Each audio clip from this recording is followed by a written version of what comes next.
فعقروها فقال تمتعوا في داركم 3 أيام ذلك وعد غير مكذوب۔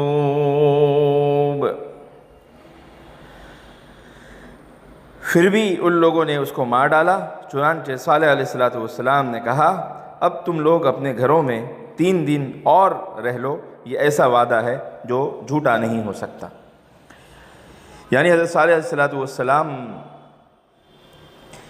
کی قوم نے ان سے معجزہ طلب کیا، پھر جب معجزہ آ گیا تو ایک اونٹنی کی شکل میں اللہ تعالیٰ نے انہیں ایک معجزہ عطا کیا تھا، پھر انہوں نے اس کو مار ڈالا، اس کے پاؤں کاٹ ڈالے۔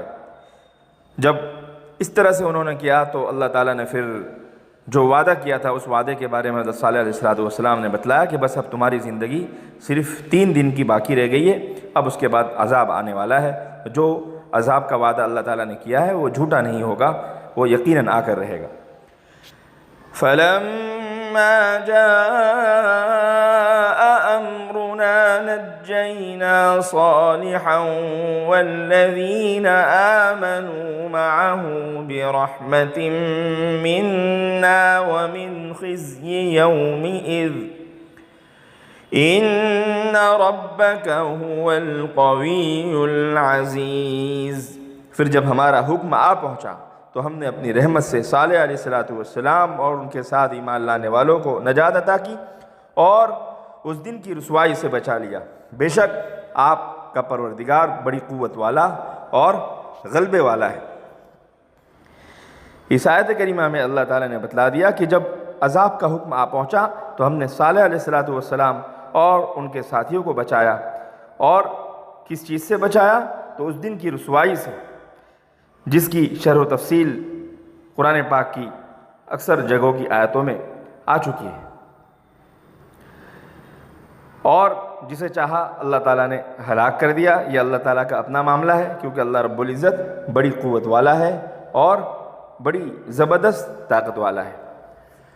وَأَخَذَ الَّذِينَ ظَلَمُوا الصَّيْحَةُ فَأَصْبَحُوا فِي دِيَارِهِمْ جَاثِمِينَ كَأَن لَّمْ يَغْنَوْا فِيهَا أَلَا إِنَّ ثَمُودَ كَفَرُوا رَبَّهُمْ أَلَا بُعْدًا لِثَمُودَ۔ اور جن لوگوں نے زیادتی کی تھی ان کو ایک ہولناک آواز نے آ پکڑا، چنانچہ وہ اپنے گھروں میں اوندھے پڑے رہ گئے، جیسے وہ کبھی اس جگہ بسے ہی نہ تھے۔ سن لو، سمود نے اپنے پروردگار کا انکار کیا، سن لو کہ سمود کے لیے فٹکار ہے، خدا کی رحمت سے دوری ہے۔ کیسی آواز تھی؟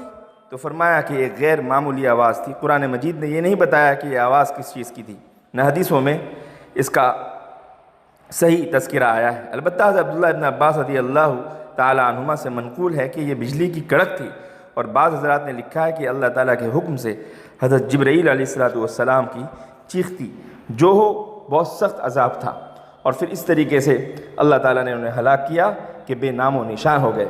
حضرت صالح علیہ السلام اور ان کے ساتھیوں کو اللہ تعالیٰ نے بچا لیا۔ حضرت شاہ صاحب لکھتے ہیں کہ ان پر عذاب آیا اس طرح کہ رات کو سوئے پڑے تھے، فرشتے نے چنگھاڑ ماری، سب کے سب ہکا بکا رہ گئے اور سب کے جگر پھٹ گئے۔ بعض آیات میں رجفہ کا لفظ آیا ہے، یعنی زلزلہ یا کپکپی طاری ان کے اوپر ہوئی جس سے وہ ہلاک ہو گئے۔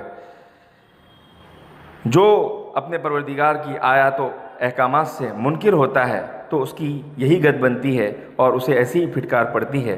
اس لیے اللہ کہہ کر فرمایا کہ اے مسلمانوں، اے قرآن کریم کو جاننے والوں، پڑھنے والوں، اس سے عبرت حاصل کرو۔